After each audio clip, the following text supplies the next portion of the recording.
আল্লাহু আকবার। এজন্য বাবার দোয়া, মায়ের দোয়া যার জীবনের মধ্যে আছে তার জীবনে কোনো ভয় আছে নাকি? জোরে বলেন, কোনো ভয় আছে? এজন্য দোয়া নিবেন বাবার কাছ থেকে, মায়ের কাছ থেকে। সাইয়েদনা মুসা আলাইহিস সালাম আল্লাহরে বললেন, আল্লাহ মাইয়াকুনু জালিসি ইয়াউমাল কিয়ামা, কিয়ামতের দিন বিচারের শেষে বনি ইসরাইলের আমি বড় পয়গম্বর মুসা যখন জান্নাতে যাব, কে আমার সাথে জান্নাতি হবে? আল্লাহ বললেন, সাহিবুকা ফিল জান্নাতি জাজ্জার, তোমার সাথে জান্নাতে ঢুকবে বনি ইসরাইলের একজন কসাই। কে? কসাই। সুবহানাল্লাহ কইবেন না? একজন কসাই যাবে। মুসা আলাইহিস সালাম বললেন, কি রে, আমি এত বড় নবী, কোন নবী যাবে না আমার সাথে, কোন ওলি যাবে না, কোন হাফেজে কোরআন যাবে না, কোন আলেম যাবে না, কসাই যাবে কেন? আল্লাহ বললেন, দেখে আসো কেন যাবে কসাই। সাইয়েদনা মুসা আলাইহিস সালাম কসাইয়ের দোকানে গেলেন, দেখলেন না কসাইয়ের স্পেশাল কোনো আমল তো দেখা যায় না, খালি গোশত কোপায়। কি কোপায়? সারাদিন গোশত বিক্রির পরে বিকেল বেলা সবচেয়ে চমৎকার গোশতের একটা টুকরা নিয়ে কসাই দোকান বন্ধ করে বাড়িতে যায়। সাইয়েদনা মুসা আলাইহিস সালাম ছদ্মবেশে কসাইয়ের পেছনে পেছনে যায়। কসাই ঘরে ঢুকার পরে সাইয়েদনা মুসা আলাইহিস সালাম ঘরে নক করা শুরু করলেন। কসাই দরজা খুলে দেওয়ার পর সাইয়েদনা মুসা আলাইহিস সালাম পরিচয় গোপন করে বলে, আমি একজন মুসাফির, আজকে রাতে আপনার ঘরে থাকতে চাই। কসাই বলে, আহলান সাহলান মারহাবান তাইয়্যিবা, আসেন থাকেন, কোনো সমস্যা নাই, পাশের ঘরে বসেন, ওই ঘরে আমার একটু কাজ আছে। পাশের ঘরে যে মাচা থেকে একটা বৃদ্ধা মহিলাকে নামিয়ে নিজ হাতে গোসল করিয়ে গোশত কেটে রান্না করে রুটি দিয়ে মহিলাটারে খাওয়ানোর পর মহিলাটা হাতের মধ্যে আঁচলটা টেনে চোখের পানি ছেড়ে বিড়বিড় করে কি যেন দোয়া করে। সাইয়েদনা মুসা আলাইহিস সালাম শুনতে পেলেন না। ওই মহিলাকে খাওয়ানোর পরে প্লেটের মধ্যে গোশত আর রুটি নিয়ে কসাই যেয়ে বলে, ও ভাই মুসাফির, এই নেন খাবার, রাতের খাবার খেয়ে আপনি ঘুমিয়ে যান, সকালে আপনি যাবেন আপনার পথে, আমি যাব আমার দোকানে। সাইয়েদনা মুসা আলাইহিস সালাম বলে, রাতের খাবার পরে খাবো, আগে বলো ওই মাচার মধ্যে বৃদ্ধা মহিলাটাকে। কসাই বলে, এই মহিলাটা ছাড়া এই পৃথিবীতে আমার কেউ নাই, আমি ছাড়া এই মহিলাটারও আর কেউ নাই। এই মহিলাটা ওই মহিলা যে আমারে 10 মাস পেটে ধরেছে। আল্লাহু আকবার। এই মহিলাটা আমার জনম দুঃখিনী মা, মা ছাড়া আমার কেউ নাই, আমিও ছাড়া আমার মায়ের কেউ নাই। প্রতিদিন আমি আমার মারে গোসল করাই, নিজ হাতে টাওয়াল দিয়ে গা মুছে দেই, তেল মালিশ করে দেই, গোশত রান্না করে রুটি দিয়ে খাওয়াই, আর আমার মা আমার জন্য দোয়া করে। সাইয়েদনা মুসা আলাইহিস সালাম বললেন, বিড়বিড় করে তোমার মা 2 হাত তুলে কি দোয়া করেছে আমারে বলো, আমি তো বুঝলাম না। কসাই বলে, আমার মা প্রতিদিন খাওয়ার পরে খুশি হয়ে যায়, প্রতিদিন খেয়ে দে খুশি হয়ে চোখের পানি ছেড়ে আমার জন্য দোয়া করতে শুরু করে। একটা পাগলা দোয়া, বিগত 20 বছর যাবত আমার আম্মা এই দোয়াটা করে। আমি জানি এই দোয়া কোনোদিনই আল্লাহর কাছে কবুল হবে না। সাইয়েদনা মুসা আলাইহিস সালাম বললেন, ও ভাই বলোই না কি দোয়া করে, আমারে বলো বলো। কসাই বলে, আমার মা বলে, আল্লাহুম্মা জাআল ইবনি জালিসা মুসা ইয়াউমাল কিয়ামাহ। খাওয়ানোর পরে খুশি হয়ে হাত তুলে আমার মা বলে, আল্লাহ আমি আমার ছেলের খেদমতে এত খুশি, আমার ছেলের জন্য আমি হাত তুলে দোয়া করে দিলাম। শুনেছি এই জামানার বড় পয়গম্বর, বনি ইসরাইলের সবচেয়ে বড় পয়গম্বর হলো মুসা। আমার ছেলে কিয়ামতের দিন বিচার শেষে মুসা যখন জান্নাতে যাবে, আমার ছেলেরও মুসা নবীর সাথে তুমি জান্নাতে ঢুকাইয়া দিও। মুসা নবী যখন জান্নাতি হবে, আমার ছেলেরও ঢুকাইয়া দিবা। দোয়া করতে দেরি কবুল হতে। মুসা আলাইহিস সালাম বললেন, ঘটনা তো এইখানে, কানেকশনটা তো এই জায়গায়। এই কসাই তো এমনি এমনি আমার সাথী হবে না, এটা মায়ের দোয়ার বরকত। চিল্লা এখন ঠিক কিনা? এজন্য প্রিয় ভাইয়েরা, মায়ের দোয়া ছাড়া, বাবার দোয়া ছাড়া পৃথিবীর কেউ আল্লাহর ওলি হতে পারে না, পৃথিবীর কেউ ভালো মানুষ হতে পারে না, সফল হতে পারে না, ক্যারিয়ার সুন্দর করতে পারে না, নেতা হতে পারে না, ব্যবসায়ী হতে পারে না। জীবনে যারাই সফল, তাদের সফলতার পেছনে মা বাবার দোয়া ছাড়া নাই। বিশ্বনবী মা বাবার আদর পান নাই, জন্মের আগে বাবারে হারালেন, 6 বছর বয়সে মারে হারালেন। মা বাবা ছাড়া ইয়তীম হয়ে বিশ্বনবী বড় হলেন। প্রথমে দাদার কাছে, তারপরে চাচার কাছে ইয়তীম নবী বড় হতে লাগলেন। বিশ্বনবী যখন হুদাইবিয়ার উমরা করতে যাবেন, পথিমধ্যে বিশ্বনবীর মায়ের কবর পড়ল, জায়গাটার নাম ছিল আবওয়া। কি নাম? আবওয়া নামক জায়গায় এসে বিশ্বনবী আল্লাহর কাছে ফরিয়াদ করলেন, আল্লাহ আমি আমার মায়ের কবর জিয়ারত করতে চাই, অনুমতি দেন। বিশ্বনবীর মায়ের নাম কি? তোরা দেখে যা আমিনা মায়ের কোলে, মধু পূর্ণিমারি শেথা চাঁদ দোলে, যেন উষার কোলে রাঙা রবি দোলে। তোরা দেখে যা আমিনা মায়ের কোলে, কুল মখলুকে আজি ধ্বনি উঠে কে এলোই, কালেমা শাহাদাতের বাণী ঠোঁটে কে এলোই, পড়ে দুরুদ ফেরেশতা বেহেশতের দুয়ার খোলে। তোরা দেখে যা আমিনা মায়ের কোলে, তোরা দেখে যা আমিনা মায়ের কোলে। চিল্লায় পড়েন আল্লাহু আকবার।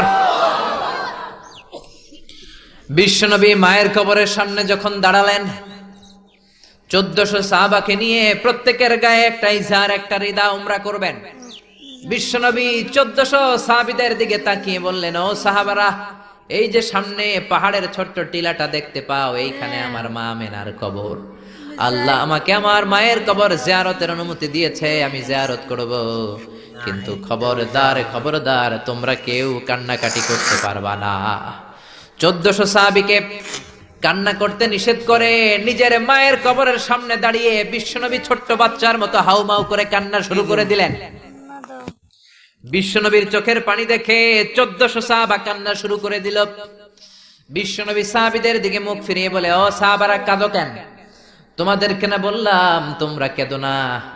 সাহাবারা বলল, ও নবী, আপনাকে আমরা আমাদের কলিজার চাইতে বেশি ভালোবাসি। আপনারে যখন আমরা কান্না করতে দেখি, আমাদের দুটি চোখ আমরা আর শুকনা রাখতে পারি না। আপনি কাঁদেন তাই আমরাও কাঁদি। বিশ্বনবী বললেন, আদ্রাকাতনি রাহমাতুহা ফাবাকাইতু। আমার মা আমেনা যে আমারে ছোটবেলা আদর করেছে, সোহাগ দিয়েছে, ভালোবেসেছে, ওই আদরের কথা আমার মনে পড়েছে। আমার মা আমেনা আমারে জাইতুনের তেল মালিশ করে দিত, আমার মা আমেনা আমারে জামা পরিয়ে দিত, আমার মা আমেনা তার দুটি ঠোঁট দিয়ে এমন কোন জায়গা নাই আমার দেহে চুমু দেয় নাই। আমার মায়ের কথা আমার মনে পড়েছে, তাই আমি কেঁদেছি। তোমরা কাঁদো কেন? বিশ্বনবী নিজেও মায়ের কবরের সামনে দাঁড়িয়ে নিজেও ধৈর্য ধারণ করতে পারে নাই। এজন্য মায়ের দোয়া নেয়ার দরকার আছে রাডাই। কানা ইয়াকসিমু লাহমান ফিল জিআররানা। জিআররানা নামক জায়গার মধ্যে বিশ্বনবী কুরবানির গোশত বিতরণ করছিলেন। বিশাল লাইন। কুরবানির গোশত মাঝে মাঝে বিতরণ হয় না, লাইন ধরে লোকজন নেয় না, বিশাল বড় লাইন। এই বিশাল লম্বা লাইনে হাজার হাজার মানুষ। এই লাইনের মধ্যে থেকে একজন বৃদ্ধা মহিলাকে বিশ্বনবী আলাদা করে নিলেন, নিয়ে বিশ্বনবী গায়ের চাদরটা বিছিয়ে বসতে দিলেন, বড় একটা গোশতের প্যাকেট দিলেন। মহিলাটাও বিশ্বনবীর মাথায় হাত বুলিয়ে দোয়া করে দিল। চিল্লায় পড়েন সুবহানাল্লাহ। সাহাবারা বললেন, নবী, হাজার হাজার মানুষ গোশত নেয়ার জন্য লাইন ধরেছে, কাউরে আপনি লাইন থেকে আলাদা করে নেন নাই, নিজের চাদরের উপর জীবনে কাউরে বসতে দিতে দেখি নাই। কে এই মহিলা? বিশ্বনবী বললেন, জন্মের আগে আমি বাবা হারিয়েছি, মাত্র 6 বছর বয়সে আমার মা আমেনাকেও হারিয়েছি, মায়ের দুধ আমি খেতে পারি নাই। যেই মহিলাটাকে চাদরের উপর বসতে দিলাম, এটা হলো এই বনি সাদ গোত্রের হালিমা, যার বুকের দুধ খেয়ে আমি বড় হয়েছি। হালিমাতুস সাদিয়া, যার বুকের দুধ খেয়ে আজকের এই তরতাজা নবী আমি মুহাম্মদ। এজন্য মারে পায় নাই, দুধ মারে সম্মান করেছে, দুধ মার কাছ থেকে দোয়া নিয়েছে বিশ্বনবী। চিল্লায় বলেন ঠিক কিনা? এজন্য যুবক ভাইয়েরা যারা আছো, খবরদার মা বাবার সাথে বেয়াদবি করা যাবে না। আল্লাহ বললেন, আমার দুইটা ফয়সালা। 1 নাম্বার ফয়সালা ইবাদত হবে একজনের, তিনি কে? 2 নাম্বার ফয়সালা ভালো আচরণ করতে হবে মা বাবার সাথে। আল্লাহর ইবাদত করা যেমনি ফরজ, মা বাবার সাথে ভালো আচরণ করাও ফরজ। ঠিক কি না? নাকি মা বাবার সাথে ভালো আচরণ করা, ইহসান করা নফল? হ্যাঁ, মা বাবার সাথে ভালো আচরণ করা মনে হয় অপশনাল না? এটা কি অপশনাল না কম্পালসারি? এটা কম্পালসারি। খবরদার, যদি কোনো বেয়াদবি হয়ে থাকে আজকেই মাহফিলের পরে মা বাবার পা ধরে মাফ চাবো, রাজি আছি আমরা? এজন্য খবরদার, মাতা পিতার সাথে ইহসান করতে হবে। ইসলাম হচ্ছে ইটস এ ব্যালেন্সড রিলিজিয়ন, ভারসাম্যপূর্ণ জীবন ব্যবস্থা। সব দায় দায়িত্ব আল্লাহ আবার শুধু ছেলে মেয়েদেরকে দেয় নাই, মা বাবারও কিছু দায় দায়িত্ব আছে না নাই? জোরে বলেন। রব্বুল আলামিন মা বাবাকেও দায় দায়িত্ব দিয়েছে। ইসলাম বলে যারা মা বাবা হয়েছো, দাম্পত্য জীবন গড়েছো, ছেলে আল্লাহ দেয়, মেয়ে দেয়, যেটাই দেয় আল্লাহর শুকরিয়া আদায় করার দরকার আছে রাড়াই। মা বাবার প্রথম দায়িত্ব ছেলে হোক মেয়ে হোক শুকরিয়া করবে কার? কারণ ছেলে দেয় কে? মেয়ে দেয় কে? ছেলে মেয়ে দুইটাই দেয় কে? আবার কাউকে আল্লাহ নিঃসন্তান বানিয়ে রাখে, মানে ছেলেও দেয় না মেয়েও দেয় না, তিনি কে? জোরে বলেন। রব্বুল আলামিন বলেন ইয়াহাবু লিমান ইয়াশাউ ইনাসান ওয়া ইয়াহাবু লিমান ইয়াশাউ যুকুর। আমি যারে চাই ছেলে দেই, আমি যারে চাই তারে মেয়ে দেই, যারে চাই ছেলে মেয়ে দুইটাই দেই, আবার যারে চাই ছেলেও দেই না মেয়েও দেই না, এমন লোক সমাজে আছে না নাই? তাহলে বাবা মার প্রথম দায়িত্ব ছেলে হোক মেয়ে হোক আপনারে খুশি হইতে হবে। কিছু লোক আছে ছেলে হইলে গ্রামের সবাইরে মিষ্টি খাওয়ায়, মেয়ে হইলে মেয়ে যে হইছে এটা শোনায়ও না, আছে না নাই? বিশ্বনবী বলেন এগুলো এমন লোক যাদের মধ্যে জাহেলিয়াত আছে। কারণ খায়রুকুম মান বুকিরা বিল উনসা, যেই ঘরের প্রথম সন্তানটা মেয়ে ওই ঘরটারে বরকত দিয়ে ভরে দেয় কে? জোরে বলেন। এক নাম্বার দায়িত্ব আপনি খুশি হবেন, শুকরিয়া করবেন। দুই নাম্বার দায়িত্ব ছেলে হোক কিংবা মেয়ে হোক, হওয়ার সাথে সাথে কানের সামনে যে আজান দিবেন, কি দিবেন? আল্লাহু আকবার, আল্লাহু আকবার, আল্লাহু আকবার, আল্লাহু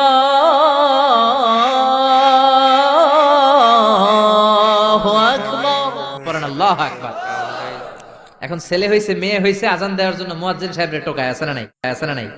ইমাম সাহেবরে টোকায়, আছে না নাই? বিশ্বনবীর প্রথম নাতিটার নাম ছিল হাসাইন। দুই নাতি তো, বড় জনের নাম হাসান, ছোট জনের নাম হাসান। জন্ম হওয়ার সাথে সাথে বিশ্বনবী ঘরে ঢুকে দুই কানের মধ্যে হাত লাগিয়ে হাসানের কানের সামনে দাঁড়িয়ে বিশ্বনবী নিজে আজান দিয়েছেন। এই জন্য নিজের ছেলে হলে নিজে আজান দিবেন, অথবা আপনার নাতি হইলে দাদা হিসেবে আপনি আজান দিবেন, আপনার ভাতিজা ভাতিজি হয়েছে চাচা হিসেবে আপনি আজান দিবেন। ইমাম সাহেবরে টোকানোর দরকার নাই। একজন মুসলমান হিসেবে সবার ভালো করে আজান একামত জানার দরকার আছে নাটাই। তাহলে ছেলে হোক মেয়ে হোক খুশি হবেন, এটা হলো প্রথম দায়িত্ব বাবা মার। যত মায়েরা, আমার মাইকের আওয়াজ যদি আপনাদের কানে যায় মায়েরা শোনেন, আর বাবা যারা এসেছেন মনোযোগ দিয়ে শোনেন। এক নম্বরে বাবা মার দায়িত্ব প্যারেন্টিং, এটারে বলে parenting, how to rare up your children, কেমন করে ছেলে মেয়েদেরকে বড় করবেন, এ ব্যাপারে ইসলামে দিক নির্দেশনা আছে না নাই? এক নম্বরে ছেলে হোক মেয়ে হোক শুকরিয়া কার? দুই নম্বরে ছেলে হওয়ার সাথে সাথে মেয়ে হওয়ার সাথে সাথে আজানের দরকার আছে না নাই? তিন নম্বরে সপ্তম দিনে ছেলে হোক মেয়ে হোক আকিকা দিবেন। ছেলে হলে দুইটা ছাগল, মেয়ে হলে একটা ছাগল, সপ্তম দিনে দিবেন। কততম দিনে? অনেকে কুরবানির সাথে দেয়, কুরবানির সাথে নয়, সপ্তম দিনে দিবেন। এখন দিতে পারেন নাই, পরে কুরবানির সাথে বন্ধ সময় দেন, ওটা আলাদা কথা, কিন্তু দেন নিয়ম হচ্ছে, সুন্নাহ হচ্ছে সপ্তম দিন। কততম দিন? বিশ্বনবী বললেন কুল্লু গুলামিন রাহিনাতুন বিআকিকা তুযবাহু আনহু ইয়াওমা সাবিহি, প্রত্যেক বাচ্চাকে আকিকা দিতে হয় তার সপ্তম দিনে। তারপরে ইউসাম্মা ফিহি, সপ্তম দিনে তার একটা নাম রাখতে হয়। তারপরে ইহলাকু রাসুহু, তার মাথা কামিয়ে ফেলতে হয়। ছোট ছোট চুল থাকে না, নিউ বর্ন বেবি, নতুন বাচ্চার মাথায় হালকা হালকা পাতলা চুল থাকে, এগুলোকে আপনি হলক করে দিবেন, শেভ করে দিবেন। তাহলে সপ্তম দিনে তিন কাজ। এক নম্বরে আকিকা, এক নম্বরে কি? সবাই বলেন, এক নম্বরে। দুই নম্বরের নাম রাখা, দুই নম্বরে কি? কি নাম রাখবেন? Brush fire. এক ভাতিজার বাড়িতে নাকি চাচা আসছে বেড়াইতে, তো ভাতিজা আপ্যায়ন করাইতেছে। চাচা কয় কতদিন পরে তোমার সাথে দেখা, তোমার ছেলে হইছে একটা মেয়ে হইছে একটা, আমি তো চিনি না, ডাক দাও না। ডাক দিছে ব্রাশ ফায়ার। চাচা মনে করছে আসল ব্রাশ ফায়ার, এটা মনে করে চাচা দিছে দৌড়। ভাতিজাও চাচারে ধরার জন্য দৌড়, চাচাও দৌড়ায় ভাতিজাও দৌড়ায়। চাচা কয় ভাতিজা বয়স আমার 70-80, তুই আমার ব্রাশ ফায়ার করিস না। ভাতিজা বলে চাচা এটা ওই ব্রাশ ফায়ার না, আমার ছেলের নাম ব্রাশ, মেয়ের নাম ফায়ার। তো এই ব্রাশ ফায়ার এই জাতীয় নাম রাখবেন। আহাব্বুল আসমা ইলাল্লাহ আব্দুল্লাহ আব্দুর রহমান, আল্লাহর কাছে সবচেয়ে প্রিয় নাম আব্দুল্লাহ আব্দুর রহমান, এগুলো রাখবেন। নবীদের নামগুলো রাখবেন, কোরআন থেকে চুজ করে নাম রাখবেন, সাহাবাদের নাম রাখবেন। তাহলে ছেলেগুলোর আল্লাহ আল্লাহ বানাই দিবে কে? আর ব্রাশ ফায়ার রাখলে ব্রাশ ফায়ারের মতোই হবে, ঠিক কিনা? বিভিন্ন সমাবেশে এরা বোমা মারবে, ককটেল বোমা মারবে, হত্যা করবে, ডাকাতি করবে, ছিনতাই করবে, মেয়েদের ওন্না ধরে টানাটানি করবে, জোরে কোন ঠিক কিনা? এজন্য সপ্তম দিনে 3 কাজ। 1 নম্বরে আকিকা করা, কি করা? 2 নম্বরে নাম রাখা, কি রাখা? 3 নম্বরে মাথার চুল ফেলে দেয়া, কি করা? তারপরে ইসলাম বলে 2 বছর ছেলে হোক মেয়ে হোক দুধ খাওয়ানোর ব্যবস্থা করবা। কোরআনের মধ্যে এই আদেশ আছে না নাই? ওয়াল ওয়ালিদাতু ইউরদি'না আওলাদাহুন্না হাওলাইনি কামিলাইনি লিমান আরাদা আন ইউতিম্মার রাদাআ। ছেলে হোক মেয়ে হোক 2 বছর দুধ খাওয়াবা। অনেক মা আছে দুধ খাওয়ায় না, ফিডার খাওয়ায়, বডি ফিটনেস নষ্ট হয়ে যাবে, এরকম মা আছে না নাই? দুধ খাওয়াতে চায় না, ফিডার খাওয়ায়, ল্যাকটোজেন খাওয়ায়, সিরিয়ালাক খাওয়ায়, ডানু খাওয়ায়। ডানু কি খাওয়ায়? তো এই জন্যই তো বলায় তোমার বৃদ্ধাশ্রমে দিয়ে আসে। ওই যে দুধ খাওয়ায় না, যে তুমি ছোটবেলায় কষ্ট তো সহ্য করেন না, আপনার বৃদ্ধাশ্রমে দিবে না তো কোথায় দিবে? মায়ের যে শাল দুধটা, বাচ্চা জন্ম নেওয়ার পরে যে শাল দুধটা আসে, এটার মধ্যে যে কত ধরনের পুষ্টিগুণ আছে, ফুল অফ নিউট্রিশন, খুব উন্নত মানের রিচ নিউট্রিশন দিয়ে আল্লাহ এটাকে তৈরি করেছে। আপনার বিভিন্ন ধরনের রোগের প্রতিষেধক ভ্যাকসিন আল্লাহ এটার ভিতরে ঢুকিয়ে দিয়েছে। এটা যে খায় না, তার মেধা শক্তি খুব দুর্বল, তার কোনো মেধাই নাই, মনে রাখতে পারে না কিছু, সব ভুলে যায়। আমি আমার মায়ের দুধ খাইছি মাত্র 2.5 মাস, এজন্য আমি কিচ্ছু মনে রাখতে পারি না, সব ভুলে যাই। বাস্তব কথা। আপনি মায়ের দুধ যদি কেউ 2 বছর খায়, টানা 2 বছর খেতে পারলে তার মেধা হবে প্রচন্ড মেধা। এই ছেলে ইনফেরিয়রিটি কমপ্লেক্সে ভুগবে না, ইনসেফটিতে ভুগবে না।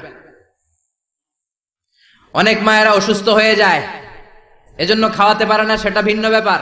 আমিও খেতে পারিনি অসুস্থ হওয়ার কারণে, কিন্তু ছেলে অসুস্থ, মেয়ে অসুস্থ, মা অসুস্থ, 2 বছর আপনি দুধ খাওয়াবেন, ঠিক কিনা? যদি দুধ না খাওয়ান তাহলে ছেলে মেয়ের হক নষ্ট করলেন। অনেক মা খাওয়াইতে চায় না, আছে না নাই? জোরে বলেন আছে না নাই? কিন্তু অসুস্থতার কারণে যদি কেউ না খাওয়ায় সেটা ভিন্ন ব্যাপার। এজন্য প্রথম দায়িত্ব হলো শুকরিয়া করবেন আল্লাহর, ছেলে হোক মেয়ে হোক। এরপরে জন্ম নিলে আজান দিবেন, জন্মের 7ম দিনে আকিকা দিবেন, সুন্দর একটা নাম রাখবেন, মাথার চুল ফেলে দিবেন, তারপর 2 বছর দুধ খাওয়াবেন। এরপর ছেলে যখন আব্বু আব্বু বলে, আম্মু আম্মু বলে, হাঁটতে শিখে একটু বড় হয়েছে, সবার আগে ছেলেরে শিখাবেন কোরআন। কি শিখাবেন? সবার আগে কোরআন, পরে অন্য জ্ঞান। Teach your children the holy Quran. The holy Quran will teach your children everything.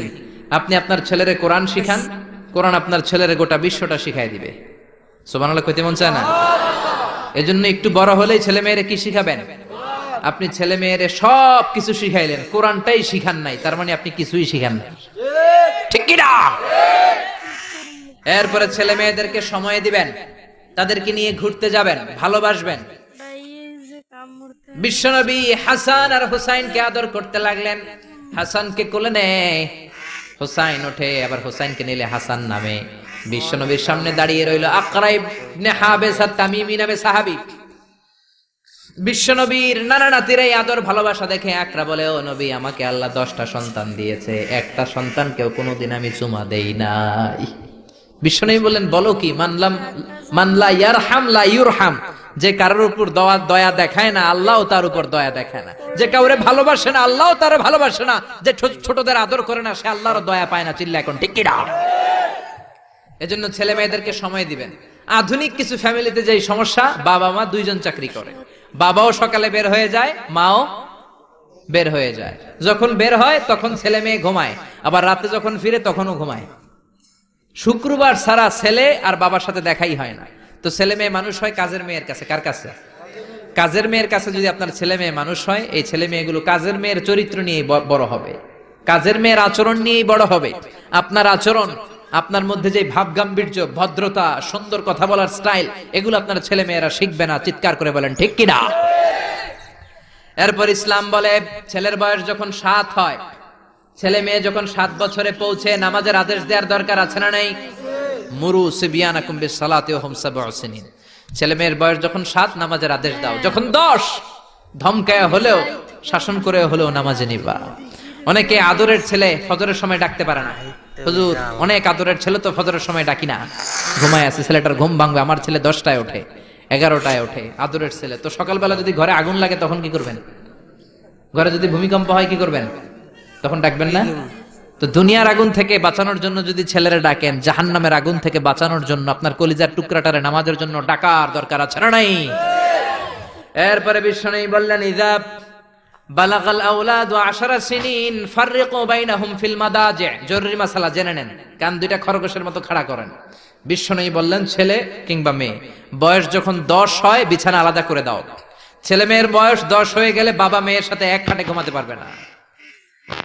ছেলে মেয়েদের বয়স যখন 10 হয়ে যায়, মেয়ে বাবার সাথে ঘুমাতে পারবে না, ছেলের সাথে মা ঘুমাবে না, ভাই আর বোন এক বিছানায় শোবে না, ঠিক কি না? দুই ভাই এদের বিছানাও যদি আলাদা করে দেয়া যায় সেটাও ভালো। এগুলো আমরা অনেক ফ্যামিলিতে মেনটেন করি না, এজন্য ঝামেলা আছে না নাই? আবার বিশ্বনবী বললেন, আল্লিমু আওলাদাকুমা সিবাহা ওয়ার রিমায়া ওয়ার রুকুবাল খাইল। ছেলে মেয়েদেরকে সাঁতার শিখাও, তীর মারা শিখাও, ঘোড়ায় চলা শিখাও। সাঁতার শিখাতে বলেছে বিশ্বনবী, সুবহানাল্লাহ। ছেলেরে হাঁটা শিখায় বাবা, আব্বু হাঁটো হাঁটো হাঁটো, তুমি হাঁটো, তুমি আমার আব্বু হাঁটো। তো জমিনে হাঁটা শিখাইলেন, পোলা যদি পানিতে পড়ে তখন হাঁটাহাঁটি যাবে কই? পানিতে হাঁটা যায়? পানিতে কি করতে হয়? সাঁতার। তো এটা শেখাইতে হবে না? বিশ্বনবী বললেন, আল্লিমু আওলাদাকুমা সিবাহা, ছেলে মেয়েদেরকে সাঁতার শিখাও।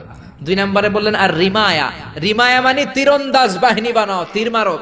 ইমাম মাহদি আসলে জিহাদের ময়দানে শরীক হওয়ার দরকার আছে না নাই? তো এখন তো তীর মারামারি নেই, কি শিখাবেন? আত্মরক্ষার কৌশল শিখাবেন। কেমন করে প্রতিকূল পরিবেশে বেঁচে থাকতে হয়, সমাজের এই সংগ্রামে কেমন করে টিকে থাকতে হয়। ছেলে মেয়েরে কখনো ননির পুতুল করে গড়ে তুলবেন না, কষ্ট সহিষ্ণু করে গড়ে তুলবেন। আপনি বেঁচে থাকতেই একটু কষ্ট করে করে শিখান, তাহলে তার ক্যারিয়ারটারে ব্রাইট করে দিবে কে? 3 নম্বরে বললেন, রুকুবাল খাইল, কেমন করে ঘোড়ায় চড়তে হয় শিখাও। এখন তো ঘোড়া নাই, কেমন করে গাড়িতে চড়তে হয় শিখাইবেন, ঠিক কিনা? কেমন করে সাইকেল চালাতে হয় শিখাবেন, হুন্ডা চালাতে হয় শিখাবেন। ছেলে মেয়েদের যা শিখানো দরকার শিখাই দিবেন, তাহলে ফ্যামিলিতে বরকত দিবে কে? এরপরে বিশ্বনবী বললেন, আর নিকাহ। ছেলে কিংবা মেয়ে প্রাপ্ত বয়স্ক হলে বাবা মার দায়িত্ব বিয়ে দেয়া। কি দেয়া? কিন্তু মেয়ের বয়স হয়ে গেছে 25, ছেলের বয়স 30, বিয়ে হয় না, আছে না নাই? ছেলেরা যদি জিজ্ঞেস করি বিয়ে করস না কেন, কয় হুজুর নিজের পায়ে দাঁড়ায় লই। তাহলে এতদিন কার পায়ে দাঁড়াইছো? ভালো লাগে না? আপনার ছেলে আপনার মেয়ে প্রাপ্তবয়স্ক হওয়ার পরে যৌবনের সময়ে যদি কোনো পাপ করে, অন্যায় করে, সময় মতো বিয়ে না দেওয়ার কারণে, তাদের পাপের কারণে ওই পাপের পার্সেন্টেজ গুণ আপনার আমল নামাতেও আছে না নাই? জোরে বলেন, জোরে বলেন। ছেলে মেয়েগুলো এখন চরিত্রহীন আর চরিত্রহীনা হয়ে যাচ্ছে এই পর্নোগ্রাফির ছোবলে, ইউটিউব আর ইন্টারনেটের ছোবলে। ওপেন অ্যাক্সেস একটা শব্দ লিখে ক্লিক করতে দেরি, নেকেড ফিল্মগুলো আসতে দেরি হয় না, চিল্লা এখন ঠিক কি না? এজন্য সময় মতো বিয়ে দিয়ে দেন। উপযুক্ত মেয়ে থাকলে বিয়ের ব্যবস্থা করেন, প্রাপ্ত বয়স্ক ছেলে হলে বিয়ের ব্যবস্থা করেন। সময় মতো বিয়ে করায় দিলে সমাজের অপরাধগুলো কমে যাবে, ঠিক কিনা? সর্বশেষ মাতা পিতার প্রতি যে দায়িত্ব আল্লাহ দিয়েছেন সেটা হচ্ছে আল মিরাস। কোরআনের দেয়া পদ্ধতি অনুযায়ী সম্পদ বন্টন করতে হবে। কার আইন? চিৎকার করে বলবেন, আইনটা কার? এজন্য রব্বুল আলামিন বলেন, ইউসিকুমুল্লাহু ফি আওলাদিকুম লিযযাকারি মিসলু হাযযিল উনসায়াইন। আল্লাহ বললেন, দুনিয়ার সব বাবাদের জন্য স্পেশাল ভাবে আমি ওয়াজ করে দিলাম, ছেলেরে সম্পদের যতটুকু দিবা মেয়েরে দিবা অর্ধেক। কার আইন? ছেলেরে 10 লাখ দিলে মেয়েরে কয় লাখ? ছেলেরে 20 কানি জমি দিলে মেয়েরে? বিধানটা কার? উল্টাপাল্টা করা যাবে? তাহলে ছেলে মেয়েদের জন্য যেমনি আল্লাহ ফরজ করে দিলেন, ওয়াবিল ওয়ালিদাইনি ইহসানা, আল্লাহর ইবাদতের পরে মাতা পিতার খেদমত করবা, ইহসান করবা, মাতা পিতাদের উপরেও এই নিয়মগুলো আবশ্যক করে দিয়েছে কে? চিল্লায় বলেন। এজন্য ছেলে মেয়েরা পালন করবে তাদের দায়িত্ব, মাতা পিতারা দায়িত্ব পালন করবে তাদের দায়িত্ব। তাহলে সমাজটা জান্নাতের সমাজ বানায় দিবে কে? এই কোরআনের কোনো চেঞ্জ হয়েছে? 1500 বছরের এই লম্বা সময়ে কোরআনের একটা আয়াত চেঞ্জ হয়েছে? একটা শব্দ, একটা অক্ষর, একটা জের জবর পরিবর্তন হয়েছে? জোরে বলেন, হয়েছে? এই কোরআনের মতো আরেকটা বই যদি আমরা পৃথিবীর সবাই মিলে বানাতে চাই, বানানো যাবে? জোরে বলেন, যাবে? আপনারা আহমদ দিদাদের নাম শুনেছেন? জাকির নায়েকের গুরু আহমদ দিদাদ একটা বই লিখেছেন, the ultimate miracle of the holy Quran. ওই বইতে তিনি উল্লেখ করেছেন ইউনাইটেড স্টেটস অফ আমেরিকার কিছু বিজ্ঞানীরা সবচেয়ে পাওয়ারফুল যে কম্পিউটার, ক্রে 1 সুপার কম্পিউটার, এটা দিয়ে আমেরিকার মিলিটারিতে যারা চান্স পায়, মানে সেনাবাহিনীতে, তারা ম্যাথমেটিক্যাল ক্যালকুলেশন গুলো করার জন্য এই কম্পিউটার ব্যবহার করে।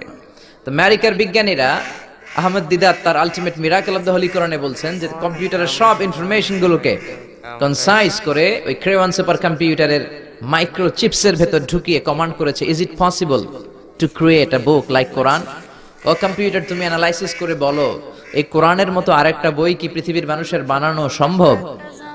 আপনারা বলছেন জি না, কিন্তু কম্পিউটার বলেছে ইয়েস, সম্ভব, it's possible, but you need to spend more than 63 octillion years. সম্ভব, কিন্তু পৃথিবীর সব মানুষদেরকে 63 অক্ট্রিলিয়ন বছর বেঁচে থাকা লাগবে আর চেষ্টা করা লাগবে। এটা শুনে বিজ্ঞানীরা তো মহা খুশি, হোক না অক্ট্রিলিয়ন আর ফক্ট্রিলিয়ন, পারা তো যাবে। কিন্তু নিউমেরিক্যাল সায়েন্স বলে যে octillion is very dangerous to reach there. Octillion হচ্ছে এমন একটা সংখ্যা যেটা পর্যন্ত পৌঁছা মানুষের পক্ষে অসম্ভব।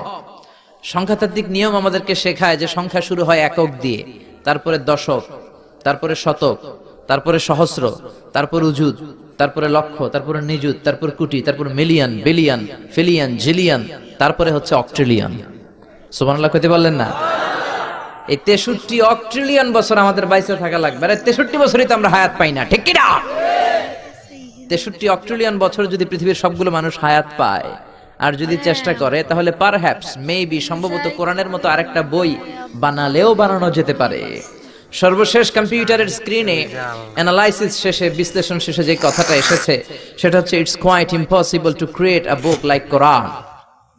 পৃথিবীর মানুষগুলোর 63 অক্ট্রিলিয়ন বছর বেঁচে থাকাও সম্ভব না, কোরআনের মতো আরেকটা বইও বানানো সম্ভব না। চিল্লায় বলেন ঠিক কিনা? ওই কোরআন আমাদের হাতে আজও আছে না নাই? The greatest resource of power, the book of books, পৃথিবীর সবচেয়ে সেরা বই। এই বইয়ের কপিগুলো যদি কেউ আগুন দিয়েও জ্বালায় দেয়, আমাদের হাফেজ ভাইদের কলিজার ভেতরে কোরআন আছে না নাই? এজন্য পৃথিবীর যত কোরআন আছে আগুন দিয়ে জ্বালায় দিলে পৃথিবী থেকে কোরআন দূর করা সম্ভব নয়, কারণ হাফেজ ভাইদের কলিজায় কোরআনকে সংরক্ষণ করেছে কে? কেউ যেটা পারে না, পারে কে? আজকে এই কোরআন থেকে আমরা কথা শুনবো, পড়েন ইনশাআল্লাহ। রাব্বুল আলামিন বলেন, ওয়া কাদা রাব্বুকা আল্লা তা'বুদু ইল্লা ইয়্যাহু ওয়া বিল ওয়ালিদাইনি ইহসানা। আল্লাহ বললেন, গোলাম আমার ফয়সালা দুইটা, এই দুইটা ফয়সালা হলো স্পেশাল ফয়সালা, অনড় ফয়সালা। এই ফয়সালার কোনো নড়চড় নাই, এই ফয়সালার কোনো পরিবর্তন নাই। প্রথম ফয়সালাটা হলো আল্লাহ তা'বুদু ইল্লা ইয়া, ইবাদত হবে একজনের, তিনি কে? আল্লাহ ছাড়া অন্য কারো ইবাদত করা যাবে? আবার আল্লাহ ডেকে বললেন, গোলাম, জিন জাতি, মানব জাতি, এই দুইটা জাতিকে আমি সৃষ্টি করেছি শুধু আমার ইবাদতের জন্য, ঠিক কি না? ওয়ামা খালাকতুল জিন্না ওয়াল ইনসা ইল্লা লিয়াবুদুন। আমি জিন জাতি আর মানব জাতিকে কোনো কাজের জন্য তৈরি করি নাই, কোনো উদ্দেশ্যে বানাই নাই, শুধুমাত্র কেবলমাত্র একমাত্র আমি আল্লাহর ইবাদতের জন্য বানিয়েছি। কার কথা? আরো জোরে বলেন, কার? আল্লাহ ছাড়া কারো ইবাদত করা যায় না। এই পৃথিবীতে যত নবী এসেছে, এই পৃথিবীতে যত রাসূল এসেছে, সব নবী রাসূলের একটাই দাওয়াত ছিল, তোমরা ইবাদত করবে একজনের, তিনি কে? ইয়া কওমি ইবুদুল্লাহা মা লাকুম মিন ইলাহিন গায়রু। ও আমার কওমের লোকেরা, ও আমার স্বজাতির লোকেরা, এক আল্লাহ ছাড়া অন্য কারো ইবাদত করো না। জিকির করতে হবে একজনের, চাইতে হবে একজনের কাছে, সেজদা দিতে হবে একজনকে, তিনি কে? আল্লাহ ছাড়া কাউরে সেজদা দেয়া যাবে? আমাদের দেশে মাজারে যে সেজদা আছে না নাই? এই মাজারের নামে যে ভণ্ডামি, এটার সাথে ইসলামের কোনো রিলেশন আছে? সম্পর্ক আছে? এই ভণ্ডামির সাথে ইসলামের কোনো সম্পর্ক? দো দিল বান্দা কালমা চোরে, না পায় শ্মশান না পায় ঘরে, দিন থাকিতে আয়রে পথে ছাইড়া দে ভণ্ডামি, ভণ্ডামি, ভণ্ডামি, ভণ্ডামি, ছাইড়া দে ভণ্ডামি, ঠিক কি না? নামাজ রোজা করে না, ইবলিস শয়তানের নানা, এরকম আছে না নাই? নামাজ রোজা করে না, ইবলিস শয়তানের নানা, ধর্মের একখান খুঁটি ধইরা কয়দিন করবা হয়রানি, ভণ্ডামি, ভণ্ডামি, ভণ্ডামি, ছাইড়া দে ভণ্ডামি, ঠিক কি না? এজন্য ভণ্ডামির সাথে যারা জড়িত আছো, ভণ্ডামি ছেড়ে দাও, আল্লাহওয়ালা হয়ে যাও। তোমার জীবনে বরকত দিবে কে? তোমার জন্য জান্নাতের দরজা খুলে দিবে কে?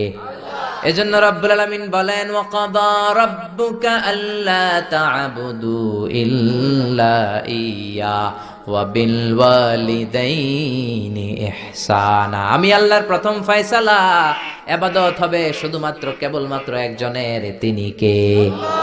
আমরা প্রত্যেক নামাজে সূরাতুল ফাতিহায় আল্লাহরে বলি আল্লাহ ইহদিনাস সিরাতাল মুস্তাকিম, ও আল্লাহ আমাদেরকে সহজ সরল পথ দেখাও, সিরাতুল মুস্তাকিম দাও। আল্লাহ বলেন আনি'বুদুনি হাযা সিরাতুম মুস্তাকিম, আমি আল্লাহর ইবাদত করো, এটাই সিরাতুল মুস্তাকিম। আল্লাহু আকবার।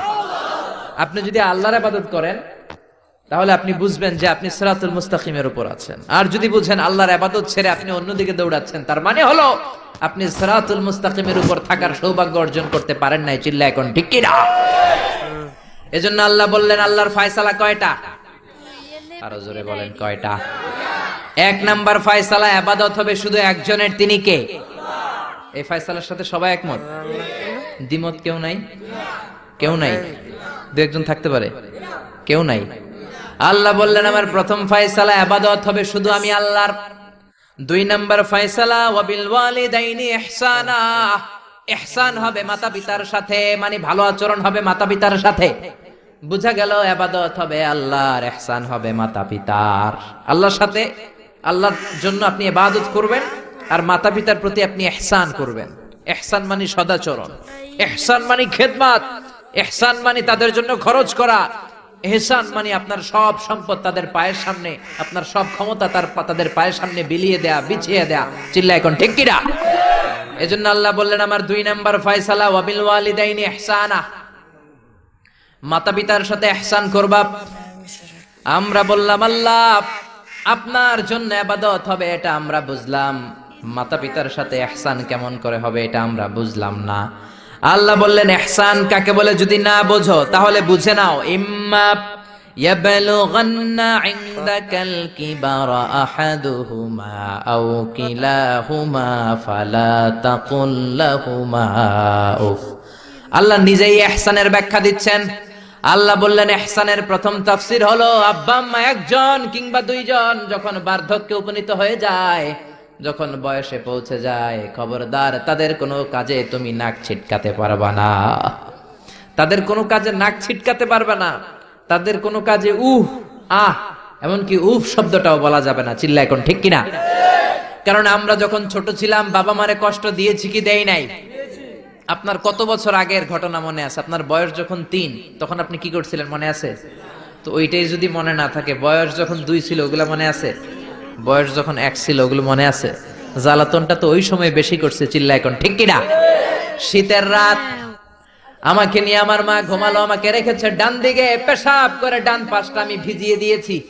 আমার মা আমাকে ঘর থেকে বের করে দেয় নাই, শীতের রাতে বাম দিকে আমাকে শোয়ালো।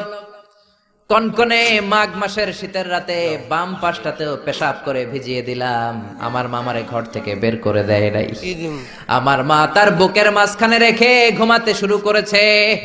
মাঘ মাসের শীতের রাত, রাত 3টার দিকে পেশাব করে মায়ের বুকটাও আমি ভিজিয়ে দিয়েছি, জামাটাও ভিজিয়ে দিয়েছি। মা 3টার দিকে উঠে নতুন শাড়ি পরে, নতুন জামা পরে, আগের ভিজা পেশাব মাখানো জামাটাকে চেঞ্জ করে আবার আমাকে নিয়ে ঘুমিয়েছে। আমাকে ঘর থেকে বের করেছে নাকি?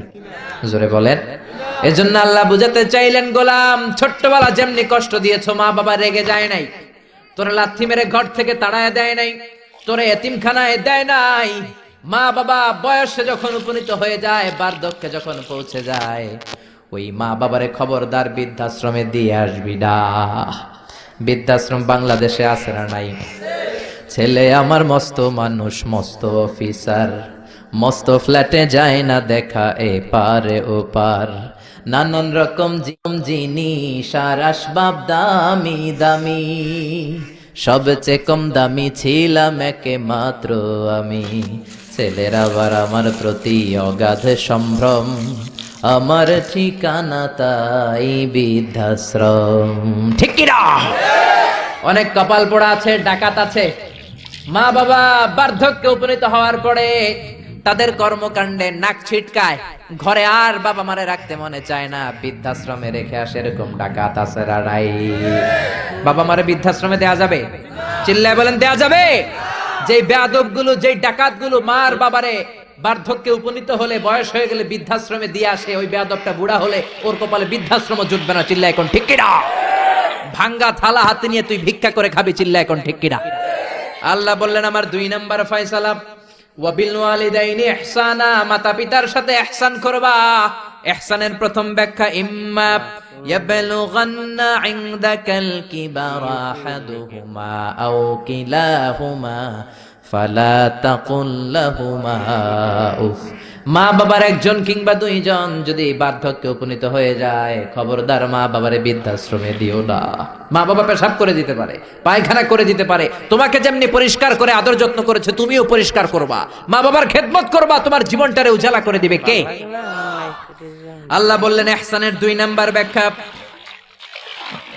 ওয়ালা তানহারহুমা, মা বাবারে ধমক দিও না। অনেক বেয়াদব ছেলে মেয়ে আছে, মা বাবার সাথে ঝিড়কি দিয়ে কথা বলে, ধমক দিয়ে কথা বলে, এলাকার লোকদের সাথে যখন কথা বলে ভদ্র ভাষায় কথা বলে, ঘরে ঢুকলে মায়ের গালি দেয়, আছে না নাই? বাবারে ডাকে বুড়া, মারে ডাকে বুড়ি, আছে না নাই? তুমি কেমন করে মায়ের বুড়ি ডাকো, বাবারে বুড়া ডাকো? তোমার বাপ মা তো বুড়া হয়েছে তোমার কারণে। তোমারে মানুষ করতে যে তোমার মা বাবা তাদের জীবন যৌবন হারিয়েছে।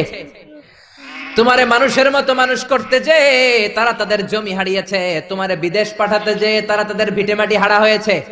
যেই বাবা মা তোমার জন্য সব কিছু ছেড়েছে, খবরদার ফালা তানহারহুমা, ওই বাবা মারে ধমক দিবা না। কার কথা? চিল্লায় বলেন কার? এরপর আল্লাহ বললেন ওয়ালা তানহারহুমা ওয়া কুল লাহুমা কওলান কারীমা, তাদেরকে ধমক দিবা না, বরং তাদের সাথে ভালো আচরণ করবা, কোমল ভাষায় কথা বলবা।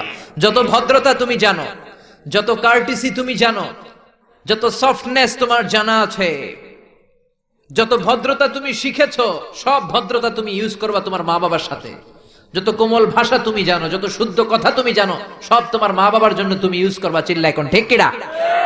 এরপরে রাব্বুল আলামিন বললেন ওয়াখফিদ লাহুমা জানাহায যুল্লি মিনার রাহমাতি ওয়া কুর রাব্বিরহামহুমা কামা রাব্বায়ানি সাগীরা, তাদের জন্য রহমতের ডানা বিছিয়ে দাও। তোমার যত ক্ষমতা আছে মা বাবার পায়ের সামনে ঢেলে দাও, যত অর্থ আছে তাদেরকে তুমি বিলিয়ে দাও। আর বাবা মা একজন কিংবা 2 জন যদি দুনিয়া ছেড়ে বিদায় নেয়, তাদের কবরের সামনে দাঁড়িয়ে চোখের পানি ছেড়ে পড়তে আরম্ভ করে দাও, রব্বিরহামহুমা কামা রাব্বায়ানি সাগীরা ওয়া কুর রাব্বিরহামহুমা কামা রাব্বায়ানি সাগীরা। ও আল্লাহ, ছোট্টবেলা বাবা মা যেমনি আমার আদর দিয়ে সোহাগ দিয়ে কাছে টেনে নিয়েছে, কিয়ামতের দিন কবরের ভেতরে তুমিও আমার বাবা মারে আদর করে কাছে টেনে নিও। পড়ে না আমিন? চিল্লায় পড়ে না আমিন? এজন্য ইবাদত হবে একজনের, তিনি কে? আর ইহসান হবে কার সাথে? এজন্য মা বাবার দোয়ার দরকার আছে না নাই? পৃথিবীর যত আল্লাহর ওলি আছে, যত পীর সাহেব আছে, সবাই এই পুরো কোরআন খতম করে যদি একটা গ্লাসের পানির মধ্যে ফু দেয়, আর আপনার আম্মা শুধু বিসমিল্লাহ বলে আরেকটা গ্লাসের পানির ভেতরে ফু দেয়, আল্লাহর কসম আপনার মায়ের দোয়াটা আগে কবুল হয়ে যাবে। এজন্য মা বাবার খেদমত করেন। আপনার বড় পীর সাহেব হলো আপনার বাবা, আপনার বড় পীর সাহেব হলো আপনার মা। দুনিয়ার সবাই দোয়া করলে ওই দোয়া মিস হয়ে যেতে পারে, মা বাবা দোয়া করলে মিস হবে নাকি? হবে। অনেক ডাকাইত আছে দেখবেন মাজারের উপরে মশারি দেয়, আছে না নাই? খুঁজে দেখবেন ওর বাপেরে মশায় কামড়ায়, ওর মায়েরে মশায় কামড়ায়, আর ও বাবার দরবারে যে মাজারে মশারি দিয়ে আসছে, এরকম ডাকাইত আছে না নাই? এজন্য খবরদার, মা বাবার সাথে ইহসান করো। বিশ্বনবী মসজিদে নববীতে মিম্বারের 1 তলার মধ্যে পা রাখলেন, আওয়াজ করে বললেন আমিন। 2য় তলার ভেতরে পা রাখলেন, আওয়াজ করে বললেন আমিন। 3য় স্টেপে পা রেখে বিশ্বনবী পড়লেন আমিন। সাহাবারা বললেন নবী 3 বার আমিন বললেন।